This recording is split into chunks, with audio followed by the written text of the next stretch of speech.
Class 12th, Political Science, Chapter 9, Globalization. Here is the 7th video of this chapter.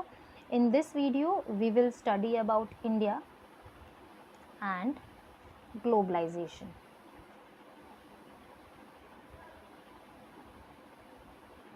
Let's start the topic. India and globalization. We said earlier that globalization has occurred in early periods in history in different parts of the world. जैसे कि बेटा हम पहले ही बात कर चुके हैं कि ये जो ग्लोबलाइजेशन का कॉन्सेप्ट है ये नया नहीं है, ये बहुत पुराना है. एंशियंट टाइम पीरियड से हम लोग जब कैपिटल का, कमोडिटीज़ का, आइडियाज़ का, पीपल का फ्लो एक नेशन से दूसरे नेशन में हम लोग देखते आए हैं. Flows pertaining to movement of the capital, of the commodities, of the ideas and of the people as well. Go back several centuries in the Indian history as well. तो India की history में भी अलग अलग time period पे हमने इन सभी चीज़ों का फ्लो एक्सपोर्ट या इंपोर्ट देखा है अलग अलग एम्पायर में. And during the colonial period, जब ब्रिटिश गवर्नमेंट का टाइम पीरियड रहा, as a consequences of Britain's imperial ambitions, and India became an exporter of the primary goods and raw material and the consumers of finished goods.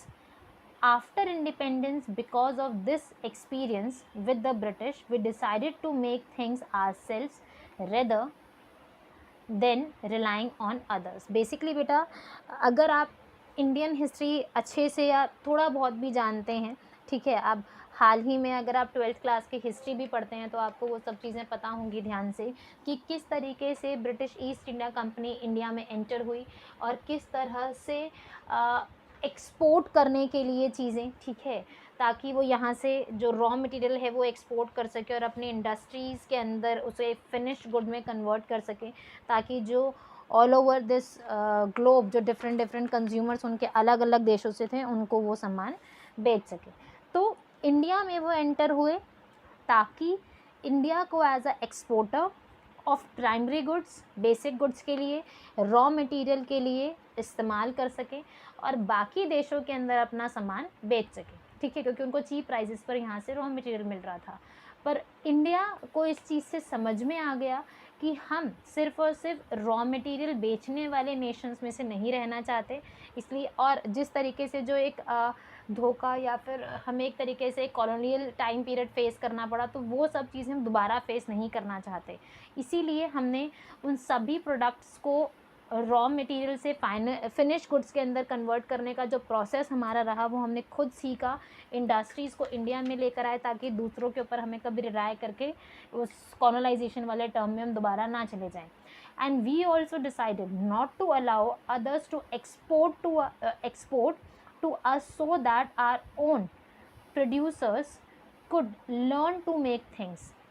और ये सबसे बड़ा challenge रहा हमारे लिए, या फिर सबसे बड़ी एक सीख की तरह रही, लेसन की तरह रहा कि हम लोग सीखें कैसे एक रॉ मटेरियल को फिनिश गुड्स में कन्वर्ट करना है, किस तरीके से इंडस्ट्रीज़ का इस्तेमाल करना है, मशीन्स का यूज़ करना है ताकि खुद के प्रोडक्ट्स बनाएं, ताकि हमें फिर से ये सब चीज़ें फेस करने को ना मिले.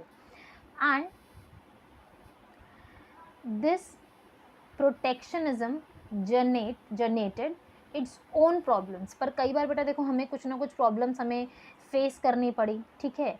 एंड इसके अलावा while some advances were made in certain arenas, अलग अलग टाइम पीरियड पे हमने अलग अलग सिचुएशंस को संभालने के लिए पॉलिसीज़ बनाए. Critical sectors such as health, housing, primary education do not receive the attention they deserve. और कई बार बेटा हम लोगों को, जैसे कि आपने इकोनॉमिक्स में पढ़ा है कि हमने 5 ईयर प्लानिंग करनी स्टार्ट की, ठीक है, हम नेक्स्ट बुक में भी पढ़ेंगे. तो फर्स्ट 5 ईयर प्लान में हमने प्राइमरी सेक्टर पर काम किया, फिर हम लोग इंडस्ट्रीज़ पर हमने स्विच कर दिया सेकेंड 5 ईयर प्लान में. हमें उसकी वजह से एग्रीकल्चर सेक्टर को बहुत ज़्यादा लॉसेस फेस करने पड़े.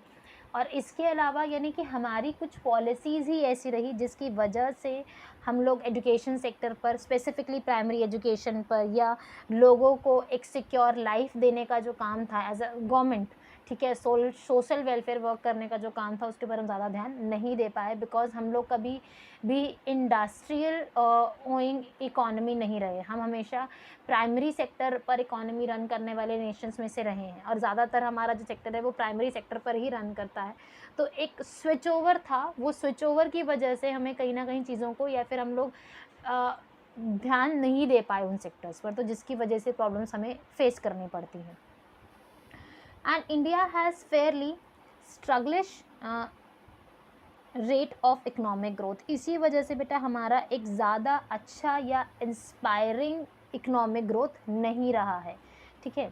And in 1991, responding to the financial crisis and to the desire of the higher rates of the economic growth, India embarked on the program of economic reforms. बेटा economic यानी India embarked on the economic reforms that has sought increasingly to deregulate various sectors including trade, foreign investors.